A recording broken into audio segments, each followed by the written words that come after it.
Hey everybody, welcome back to The Silver Lining. I'm your host, Julia Vi, Miss South Florida Fair 2020, and today I am so excited to have Miss South Dakota 2019, Amber Hulse.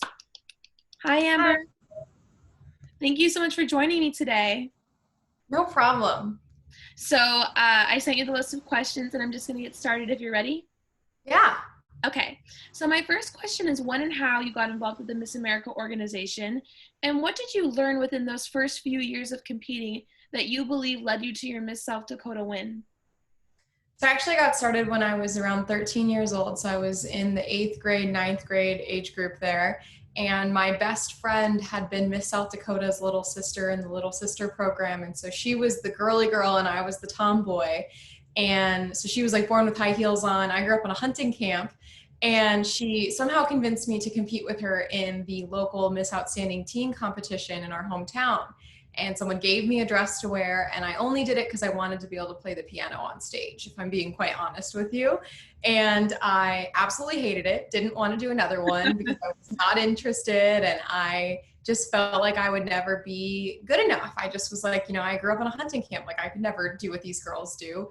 And I went and I competed at the competition north of where we were from the next weekend. And it was a bigger competition. So I was like, Mom, why are you making me do this? Like, I'm not going to win. And I somehow won. And my friend didn't. And it was this weird, I still think it was a like fluke that I actually did win. But so little 13-year-old me was crowned Miss Badlands Outstanding Teen. And from there, I got the pageant bug and I really got interested in the Miss America organization. And realized that a lot of the things that it stood for when you got to go to the events and do community service. And so that's why I really enjoyed it. And I guess I learned in those first few years that it isn't about what most people think it's about, and that it was a really great way to continue to do all the things that I was doing in my extracurriculars at school, but to win scholarship money. And I think as now we are transitioning to the 2.0 branding, that the reasons why I love the Miss America organization and the Miss America's Outstanding Teen organization, now they're truly highlighting that and trying to project that messaging out to the public. And so I think in my interview for Miss South Dakota, I was able to really speak towards that. The reason why I stuck with the organization was because of those principles. And that's, I think, one of the things that helped me show that I was really interested in 2.0 and would be a great representative as the organization changes over. Well, first off, let me just say it was probably not a fluke that you won because now you're Miss South Dakota, so you must have had something special, I'm sure. And I do love what you said about 2.0. You know, I've heard a lot of positivity from your class, but then I've heard some negativity about 2.0 just across social media. But I am so happy to see that state title holders are supporting the change. I think that change is hard, but sometimes it's necessary. And in this case, I do think it was necessary. So it's nice to see that you support that and that you embody that. So my second question for you is, how many titles did you serve under the Miss South Dakota organization? And what do you believe you were taught throughout those years of service that led you to your biggest year of service yet as a state title holder? Well, I was a teen for 4 years, and then I was a Miss for 3 years. So I had 7 titles total, so 7 years. Never won the Miss Outstanding Teen title, and then actually my second year as a Miss, I was first runner-up, and that was kind of my first breakthrough. I never thought I would win just because I knew I never won as a teen, so I just said, I'm going to keep doing this because I love this organization, but I never really thought I would ever actually win. And I think I learned that you don't have to be what you think you need to be a state title holder. And that doesn't make a lot of sense, but I thought that I needed to be a perfect, person or have a perfect family, or come off as this perfect person. And the more that I got to know the women that were winning and got closer with the girls that were the state title holders, I realized that they're just human beings too. And that we put them on this pedestal and we think that they're perfect people, but they've got everything going on in their backgrounds just like everyone else. And so I learned over the years that, hey, I can do this. I'm capable of doing this. And that really anyone is. You just have to really step into yourself and own who you are. I couldn't agree with that more. I hear this all the time. Being your most authentic self is what really is going to get you there. And I think there's a lot of misconceptions. Girls think, oh, I should say this or act like this so they'll like me better. But at the end of the day, they can see right through that, and all they want is someone that's real and able to present the best version of themselves. So I absolutely agree with that. My next question for you is, so you are currently a student at the University of South Dakota, working to earn a Bachelor's of Arts in Political Science with a minor in Nonprofit Studies. Is that correct? That's a big Yes. one. So I also read that you're a political science princess on Instagram, so I love that. And I also read that you hope to pursue further education after receiving your degree at University of South Dakota by attending law school and earning a Juris Doctorate. So that's a lot. What led you Yeah. to that decision and career path? Like, what is it about that strikes something in you? Yeah, so I grew up, my dad's a Vietnam veteran, and the town that I'm from is actually nicknamed the Veterans Town, and it's where the first VA in the entire country was established. And so I grew up like around all of these American patriots that had served in, the Second World War and the Vietnam War and going to the VFW and the American Legion and all these things. And I wanted to serve my country, and I actually was a candidate to go to the Naval Academy when I was in high school. So that was kind of my first decision. And then I ended up getting a full ride scholarship at the State University in South Dakota. So I stayed and was focusing more on political science and serving through government and being a public servant. And I interned, or not interned, but I paged in high school at the state capitol. And during some of the committee meetings where my fellow pages were falling asleep because it was so boring, I was on the edge of my seat, intrigued just by the government process. And so I realized that that was my passion. And so I'm right now living in Washington, D.C. and interning for my senior year, about to graduate. And then I have plans to either get my graduate degree in legislative affairs or go to law school and then eventually run for public office. That is so cool. So where do you want to run for public office? Do you want to run in your home state? Yeah, I would like to run for the state legislature. I have a serious passion for state and local government. I think a lot of people focus on Congress and the presidential elections, but a lot of what affects your personal life is your mayor and your city council. And I think we're starting to realize that more in the age of coronavirus because of how many decisions have been made at the state and local level. I would love to work in like a governor's office, or maybe one day when I'm like 50 years old, run for governor. Um, but I really love my state, South Dakota, and I think that that's the best way to impact people personally, is at the state and local level of government. I couldn't agree more. Girl, you need to come down to Florida and help us sort out what we're doing with the coronavirus because it's a whole mess. How are you guys doing in South Dakota with that, by the way? Well, we were doing really good for a while there, and now it's the Sturgis rally, and they aren't taking any precautions, and it's like the largest gathering in the entire world. There's like 200,000 people, and none of them are wearing masks. So it'll be a good social experiment to see like what is happening, and yeah, that's all I'm going to say about that. I guess we'll see. Well, yeah, Amber Hulse in office right now. Okay, you don't know what you guys are doing. So my next question is, your Miss America Organization talent is piano. How did you get started in piano, and tell me what piece you played? Yeah, so I started playing the piano when I was 4 years old, and it was originally the reason why I got involved in the Miss America Organization. And it's like a part of me that I will never lose. I brought my piano with me out here to Washington, D.C., and I played this song called Inner Turmoil, and it was by a local Canadian female composer. And she said that she didn't really write it about any particular reason, so I kind of got to come up with my own feeling about the piece. So it reminds me a little bit of like Alice in Wonderland falling down a tunnel, and like adventures, because it sounds really dark and mysterious, but then there's also parts of it that are really pretty, like you're having a breakthrough. And so I like to think about it as like you go through some dark times, but usually after a dark time you kind of have a breakthrough and like have the beautiful moments in your life. And so that's what I thought about while I was playing it. I love that. After the dark times, you get a beautiful breakthrough. I think that's what a lot of people need to hear right now.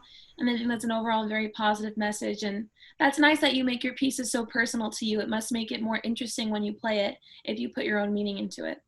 Yeah, you definitely have to connect with whatever you're doing for your talent. It doesn't matter like if you're a dancer, a musician, or a singer, whatever it is, you have to connect with it on an emotional level. And so I, wanted to make sure it was something that meant something to me.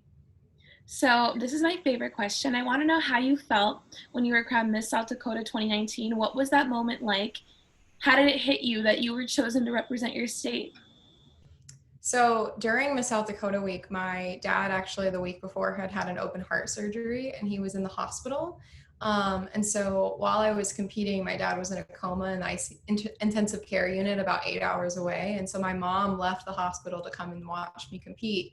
And the whole week kind of just feels like it wasn't real. Like I kind of feel like I was dreaming because it was so hard to like function and try to be a normal person with all of that turmoil going on in the background of my life.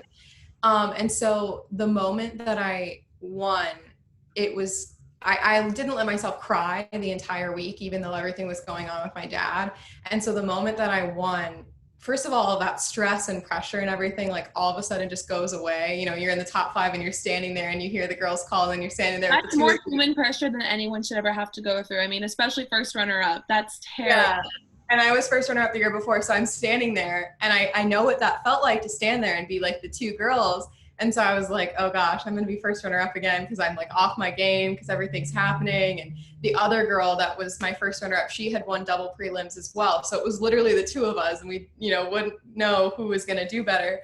And so in that moment, all of my crowning pictures, I am sobbing, ugly cry, like profusely because I just couldn't stop crying because it was like my rush of like my dad winning, like happy tears, like what's going on, like what's going to happen to me, because everything was just happening at once. So there's this one picture of me because all the little princesses like flooded the area where they hand you flowers, and so I'm like surrounded by 10 to 12-year-old girls hugging my knees, and they're all looking at me like, Amber, it's okay, you don't need to cry. And someone had handed me a tissue and I'm making this awful ugly cry face and I'm just like well, I saw your pictures and I saw you crying and your dress was lovely, but I thought you looked gorgeous. I mean, you're supposed to have that reaction. Like when girls don't have that reaction, I'm like, why are you not crying right now? Why are you not screaming, girl? Like that's totally warranted. Well, I was told that before all of those pictures, they pulled me off stage. I don't remember any of this. They pulled me off stage because apparently I was having one of those like Miss America moments where your black makeup is just like running down your face.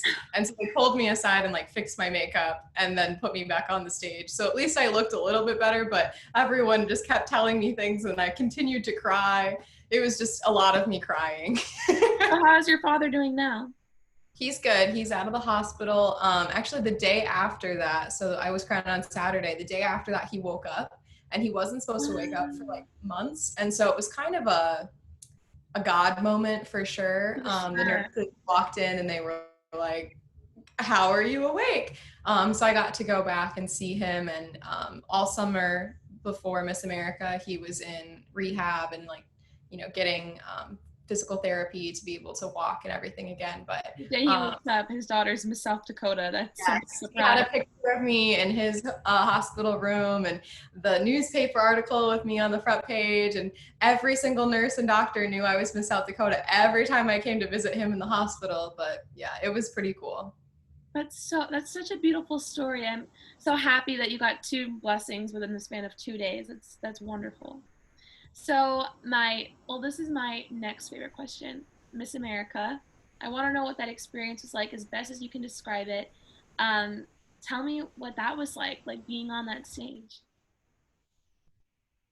Well, first of all, it was like not the traditional Miss America experience. So that was a little shocking, and like trying to get over like the fact that it's not going to be what you think it is was hard at first for me. But I also wasn't one of those girls that like lived to go to Miss America. I mean, I'm from a state that has never really done a lot at Miss America. And so my biggest focus was on the social impact initiative competition. And so I said, if I make it into the top 5 for that and get to interview for that special award, like that's what I'm here for, is to show like what service I've done in my state. And if I get anything else, that's just like cherry on top. So I tried to have fun. I tried to make the best of it.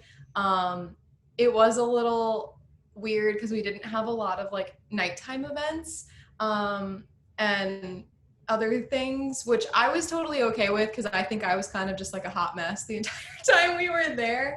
I'm very much an outside person, and we didn't get to go outside for the entire time we were there. So I kind of felt like I didn't know what day it was the whole time. And I completely now understand why like movie stars and actresses and like rock stars have like mental breakdowns and like need to be on medication, because when you're like with security 24/7, and you can't have a second to yourself because you have a roommate, and like everywhere you go there's 50 other women. Like, I'm an only child and I like my alone time, and so it was hard for me to get over that. But you know, walking on stage and announcing yourself as the representative for your state, and getting to say what you want to do when you're, you know, in your career, that was incredible. And being like 5 feet away from Mario Lopez, like, who can say that? Who can say that they did that? That's worth winning a state title for me.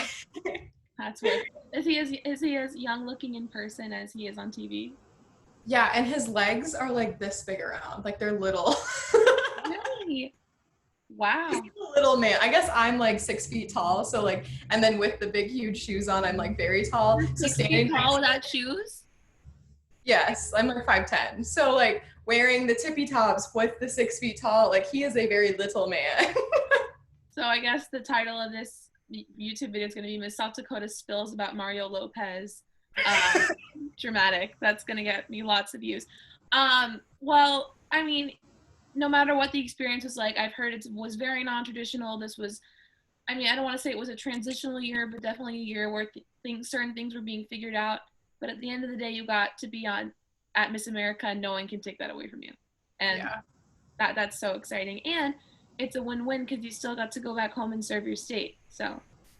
And I met like, incredible women. Like, I'm one of Miss Michigan's bridesmaids for her wedding, and I'm going to a few of my other Miss America sisters' weddings and everything. So it's, you know, it regardless of what happened with the Miss America organization, and you know, the first time you do anything, there's going to be kinks and trying to figure out whenever you're planning a major event like that. But the women are the most important part of it, and so that's why I'm happy to do something like this, where you can, you know, meet and connect with other women in the organization. So my next question is, I want to hear all about your social impact initiative. So it's called Operation Overload, and it's a nonprofit that I started to help students figure out what they want to do with their lives, is what I say in simplistic terms. But basically, I wanted to prevent students from being overwhelmed or overloaded with financial debt, with making decisions with regrets when they're older because they couldn't decide what they wanted to do with their lives, just because higher education is so expensive and so many people cannot afford to do it. But it's so important to get most of the jobs now. And in my state of South Dakota, a lot of people don't go and pursue higher education after high school, and also a lot of the people that do leave the state. So it's called a thing called rural brain drain. So we don't have enough people with higher level degrees. So I was trying to combat that with my social impact initiative by having different career fairs and workshops, and then also going into high schools and sharing my website and other resources for students to access that information. God bless you, girl, because I just went through the whole college experience not too long ago. I graduated in, high school in 2019. And I know grad school is a little bit different, but even just figuring out where to go to university and needing that guidance, that was tough because I went to a high school that was fairly big, 500 students in my senior class. And the guidance counselors, there were only like 4 of them really, were so swamped. It was hard to get that individual attention and individual planning. And I think this school would be good for you, or this major seems like it'd be good for you. And, I figured it out luckily, and I love what I do and I love where I am. But that seriously is such an underrated part of, I think, so not talked about enough with students. I think we desperately need that sort of guidance from somebody, a professional who's able to help us decide what we want to do. Yeah. I mean, you hear all the time about people that change their majors in college, and it's so normalized now to do that. And not that I don't think it's a bad thing to change your major, because if you find something you're passionate about, that's great, but that costs money, because obviously you're now retaking classes, and you might be delayed in graduation, and financial aid gets messed up then. And like, there's just so many things that can happen in result of that bad decision. And so that's what I tried to like help students not be overloaded with all of that stress and everything. So that's why it's called Operation Overload. I love that. And that is a wonderful social impact initiative. I wish I knew about that when I was in high school. And now operationoverload.org. There's a plug. I'll put the link down below, operationoverload.org. When I want to go to like law school, I'm going to be on there. Okay. Well, yeah. So my show's title, The Silver Lining, is all about finding the good in every situation. So I'm wondering, what was the silver lining of your participation in pageants? In short, what was the best part of it all to you? Well, I was the nerdy band girl that would sit in the back of a classroom and would know the answer to a question, but would be too scared to raise her hand. And the Miss America organization not only allowed me to blossom into the human being that I am today, but gave me a platform to serve my community and allowed me not only to grow myself, but to grow in my passions and allow me to use the growth that I made with myself to help other people. And I just don't think there's a lot of organizations out there that, as a 13-year-old eighth grader, I can say that could do that for someone. I mean, it's brought me my best friends, it's brought me career paths, it's brought me connections. And I mean, Chantel Krebs is the Miss America CEO now, but I interned with her because she was a former Miss South Dakota when she was the Secretary of State. And that internship my freshman year of college really opened doors for me and truly helped me realize what I wanted to do with my life. And I wouldn't know her if I didn't compete in the organization. And so even just that, I highly recommend, even if it's a girl that's like, I'm in sports, I'm not interested in competing in pageants. Like, what are you talking about? Like, I grew up on a hunting camp and skinned deer after school. If I can do it, anybody can do it. Very normal activity here in Florida. And that's never happened, but it sounds exciting. But I don't think there's a lot of spaces for women to grow themselves like the Miss America organization allows women to. And so for me, it was a place where I could meet other women and realize that it's okay to be smart, and it's okay to be pretty, and it's okay to be loud and to take up space and to make a ruckus and to try to change things. And that's what the Miss America organization is all about. And that's what 2.0 is really trying to push. And so I think that's like the silver lining of it all. I think this is the answer. I've received a lot of, answers, and some of them are similar, all very important, but yours was the one that emphasized the connections that you make and how underrated that is. I mean, when you get that kind of exposure as a state title holder, you're able to meet so many people and do so many things that take you to career opportunities past winning that. Some people might say, oh, well, once, you are not Miss South Dakota anymore, once you're not, Miss whatever the state is anymore, do you kind of lose that sparkle or that relevance? But absolutely not. You carry that with you and go on to bigger and better things. And this is just a catalyst for the rest of your career. And clearly, you have a lot ahead of you. So I have no doubt that you will be, a political official in South Dakota. And I'll be like, I know her. And we need to get Amber Hulse, down here in Florida. I wish. You would get things run real smooth. But and I mean, the experiences you'll take away from this are irreplaceable, including meeting Mario Lopez and debunking the myth that he might be tall. So now I know that Mario Lopez is short and skinny legged, and I didn't think I'd figure that out. So thank you so much, Amber. No, that's not the thing you should take away, but you are very driven and determined, and I love how candid you are, and I just think you're a great representative, and I so appreciate you coming on my show today. No problem. It was so nice to meet you, and thank you for doing this. Thank you so much. Guys, make sure to follow Amber on social media. I'll force you to do it. Links down below, and also look at operationoverload.org. I'll put that down below too. And again, Amber, thank you so much. I look forward to seeing what else you do this year, and you're the best. Thanks. Bye.